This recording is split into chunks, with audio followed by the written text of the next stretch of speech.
Hello friends and welcome. Today I am going to deliver a lecture on immunoelectrophoresis, indirect ELISA, sandwich ELISA, competitive ELISA, chemiluminescence and ELISpot assay. We will start with the brief idea about the process of immunoelectrophoresis. Immunoelectrophoresis, also called as gamma globulin electrophoresis or immunoglobulin electrophoresis, is a method of determining the blood levels of three major immunoglobulins, that is immunoglobulin M, immunoglobulin G and immunoglobulin A. It is a general name for a number of biochemical methods for separation and characterization of proteins based on electrophoresis and reaction with antibodies. All variants of immunoelectrophoresis require immunoglobulins, also known as antibodies, reacting with the proteins to be separated or characterized. The methods were developed and used extensively during the second half of the 20th century.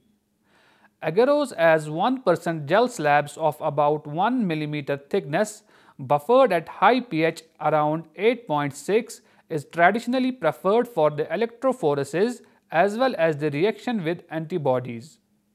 The agarose is chosen as the gel matrix because it has large pores allowing free passage and separation of proteins, but provides an anchor for the immunoprecipitates of protein and specific antibodies. The high pH is chosen because antibodies are practically immobile at high pH. An electrophoresis equipment with a horizontal cooling plate is normally recommended for the electrophoresis. Immunoprecipitates may be seen in the wet agarose gel but are stained with protein stains like Comessi Brilliant Blue in the dried gel. In contrast to SDS gel electrophoresis, the electrophoresis in the agarose allows native conditions, preserving the native structure and activities of the proteins under investigation. Therefore, immunoelectrophoresis allows characterization of enzyme activities and ligand binding, etc., in addition to electrophoretic separation. Proteins are separated by electrophoresis, then antibodies are applied in a trough next to the separated proteins and immunoprecipitates are formed after a period of diffusion of the separated proteins and antibodies against each other. The introduction of the immunoelectrophoretic analysis gave a great boost to protein chemistry. Some of the very first results were the resolution of proteins in biological fluids and biological extracts. Among the important observations made were the great number of different proteins in serum, the existence of several immunoglobulin classes and their electrophoretic heterogeneity. Crossed immunoelectrophoresis is also called two-dimensional quantitative immunoelectrophoresis. In this method, the proteins are first separated during the first dimension electrophoresis, then instead of the diffusion towards the antibodies, the proteins are electrophoresed into an antibody containing gel in the second dimension. Immunoprecipitation will take place during the second dimension electrophoresis, and the immunoprecipitates have a characteristic bell shape, each precipitate representing one antigen, the position of the precipitate being dependent on the amount of protein as well as the amount of specific antibody in the gel. So, relative quantification can be performed. Crossed immunoelectrophoresis has been used for studies of proteins in biological fluids, particularly human serum and biological extracts. Rocket immunoelectrophoresis is one-dimensional quantitative immunoelectrophoresis. The method has been used for quantitation of human serum proteins before automated methods became available. Fused rocket immunoelectrophoresis is a modification of one-dimensional quantitative immunoelectrophoresis used for detailed measurement of proteins in fractions from protein separation experiments. Affinity immunoelectrophoresis is based on changes in the electrophoretic pattern of proteins through specific interaction or complex formation with other macromolecules or ligands. Affinity immunoelectrophoresis has been used for estimation of binding constants as for instance with lectins or for characterization of proteins with specific features like glycan content or ligand binding. Two factors determine that immunoelectrophoretic methods are not widely used. First, they are rather work intensive and require some manual expertise. Second, they require rather large amounts of polyclonal antibodies. Today, gel electrophoresis followed by electroblotting is the preferred method for protein characterization because its ease of operation, its high sensitivity, and its low requirement for specific antibodies. In addition, proteins are separated by gel electrophoresis on the basis of their apparent molecular weight, which is not accomplished by immunoelectrophoresis, but nevertheless, immunoelectrophoretic methods are still useful when non-reducing conditions are needed. Now, coming to the key concepts regarding immunoelectrophoresis. Immunoelectrophoresis differs from blotting techniques because with immunoelectrophoresis, the entire procedure is conducted in an agarose gel and blotting is not necessary. Number second, these techniques are based on the concept that near equivalency and antigen, antibody complex will precipitate and become trapped in the gel. Number third, immunofixation electrophoresis is preferred over immunoelectrophoresis because of its greater sensitivity and simpler interpretation characteristics. Number fourth, immunofixation electrophoresis is largely used in medical or clinical laboratories for identifying abnormal monoclonal immunoglobulins associated with diseases of lymphocytes such as multiple myeloma. Number fifth, the abnormal protein bands identified on immunofixation electrophoresis line up with bands seen on routine agarose electrophoresis, making interpretation simpler. Now, let us discuss the next part of our today's lecture, that is ELISA. The enzyme-linked immunosorbent assay, that is ELISA, is a test that uses antibodies and color change to identify a substance. ELISA is a popular format of wet lab type analytic biochemistry assay that uses a solid phase enzyme immunoassay to detect the presence of a substance, usually an antigen, in a liquid sample or wet sample. The ELISA has been used as a diagnostic tool in medicine and plant pathology as well as a quality control check in various industries. Antigens from the sample are attached to a surface. Then a further specific antibody is applied over the surface so it can bind to the antigen. This antibody is linked to an enzyme and in the final step a substance containing the enzyme's substrate is added. The subsequent reaction produces a detectable signal, most commonly a color change in the substrate. Performing an ELISA involves at least one antibody with specificity for a particular antigen. The sample with an unknown amount of antigen is immobilized on a solid support either non-specifically or specifically. After the antigen is immobilized, the detection antibody is added, forming a complex with the antigen. The detection antibody can be covalently linked to an enzyme or can itself be detected by a secondary antibody that is linked to an enzyme through bioconjugation.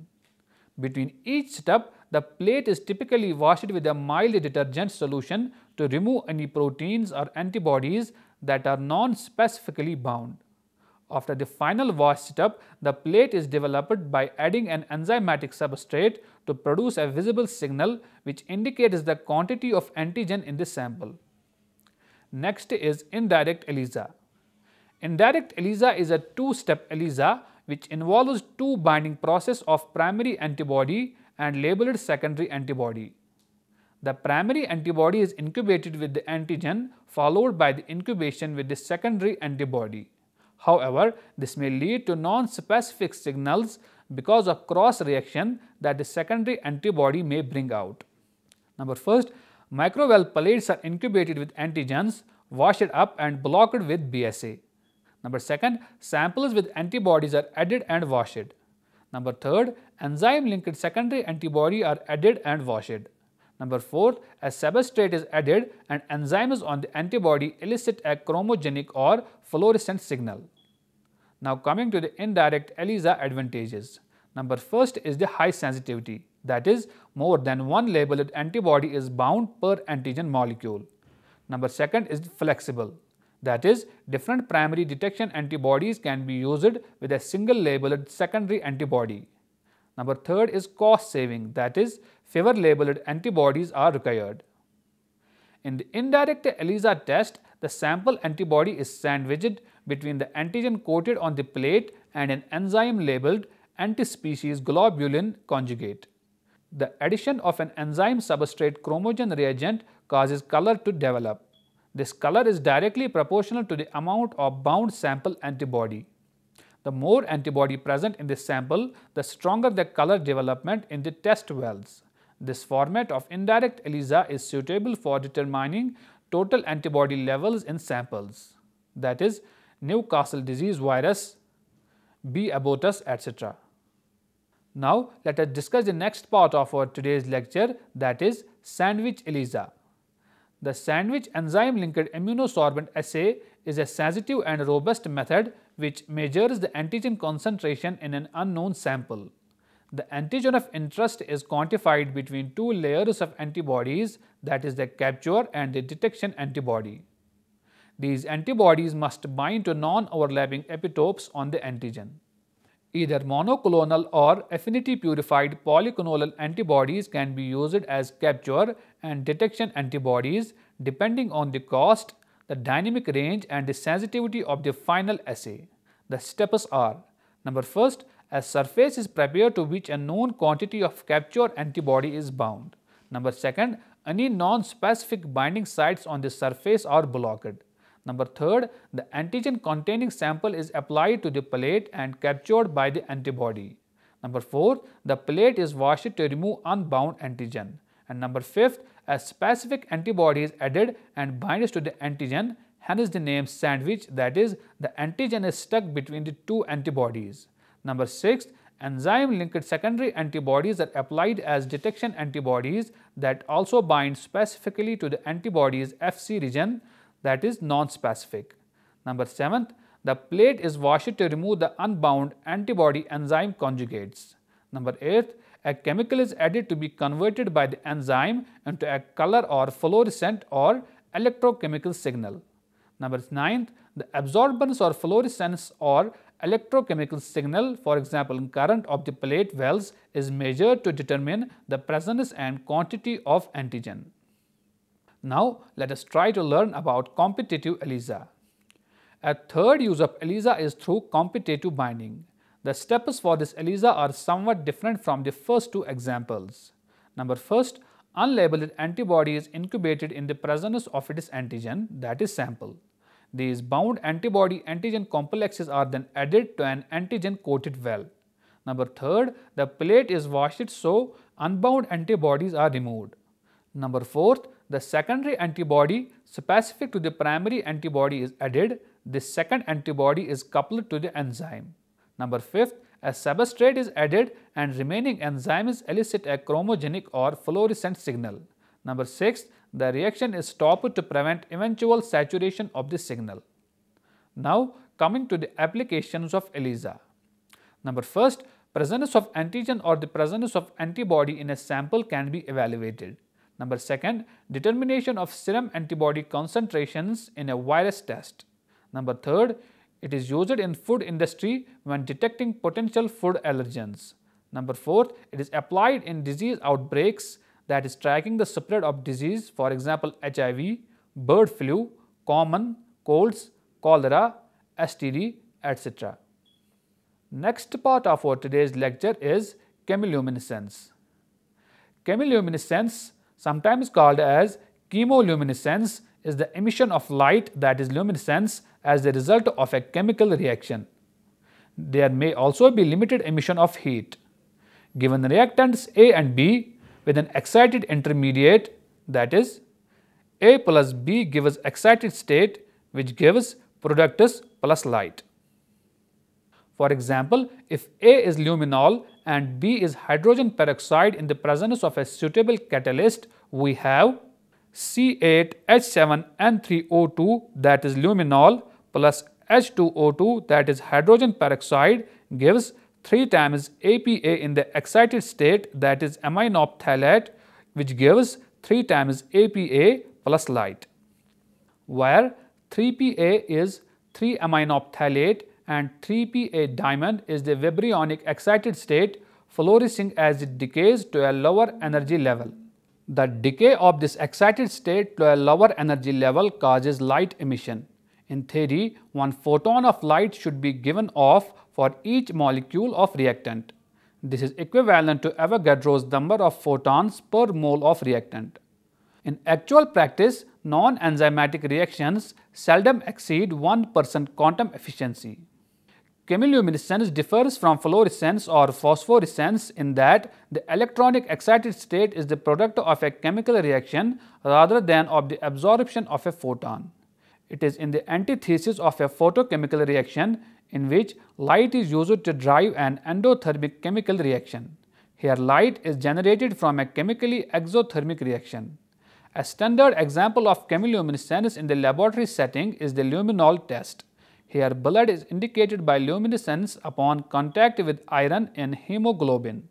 When chemiluminescence takes place in living organisms, the phenomenon is called bioluminescence. A light stick emits light by chemiluminescence. Now coming to the applications. Number first is the gas analysis for determining small amounts of impurities or poisons in air. Number second is analysis of inorganic species in liquid phase.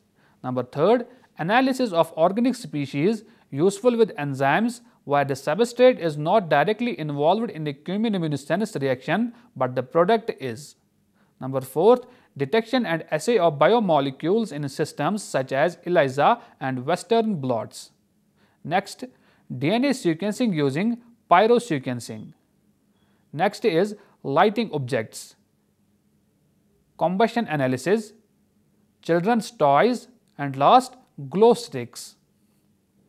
Now, let us discuss the last part of our today's lecture, that is ELISpot assay. The enzyme-linked immunospot assay is a widely used method for monitoring cellular immune responses in humans and other animals and has found clinical applications in the diagnosis of tuberculosis and the monitoring of graft tolerance or rejection in transplant patients. The ELISpot technique has proven to be among the most useful means available for monitoring cell-mediated immunity due to its sensitive and accurate detection of rare antigen-specific T cells or B cells and its ability to visualize single positive cells within a population of peripheral blood mononuclear cells. The ELISpot method was developed by Cecil Zerkinski's group in Gothenburg, Sweden in 1983 for the purpose of detecting antigen-specific antibody secreting cells in a B-cell ELISpot assay, which was a modification of a traditional sandwich ELISA immunoassay. The ELISpot assay has since been more widely adapted for the identification and enumeration of cytokine producing cells at the single cell level, but is still used for detection of antibody secreting cells. Simply put, at appropriate conditions, the ELISpot assay allows visualization of the secretory products of individual activated or responding cells. Each spot that develops in the assay represents a single reactive cell. Thus, the ELISpot assay provides both qualitative and quantitative information. Due to the exquisite sensitivity of ELISpot assay, analysis of the frequencies of rare antigen-specific cells within a test population, which had been impossible to perform prior to its development, have now become relatively simple. This exceptional sensitivity derives from the mechanics of the assay method itself. In an ELISpot assay, the membrane surfaces in a 96-well PVDF membrane microtiter plate are coated with capture antibody that binds a specific epitope of the cytokine being assayed. During the cell incubation and stimulation step, peripheral blood mononuclear cells are seeded into the wells of the plate along with the antigen and form a monolayer on the membrane surface of the well. As the antigen-specific cells are activated, they release the cytokine, which is captured directly on the membrane surface by the immobilized antibody. The cytokine is thus captured in the area directly surrounding the secreting cell before it has a chance to diffuse into the culture media or to be degraded by proteases and bound by receptors on bystander cells. Subsequent detection steps visualize the immobilized cytokine as an immunospot, essentially the secretory footprint of the activated cell. Now coming to its applications. Number first, it is a sensitive immunoassay. Number second, it measures secretion of cytokines. Number third, it is easy to perform. Number fourth, it is robust and easy to standardize. Number fifth, it is suitable for large scale trials also in field settings.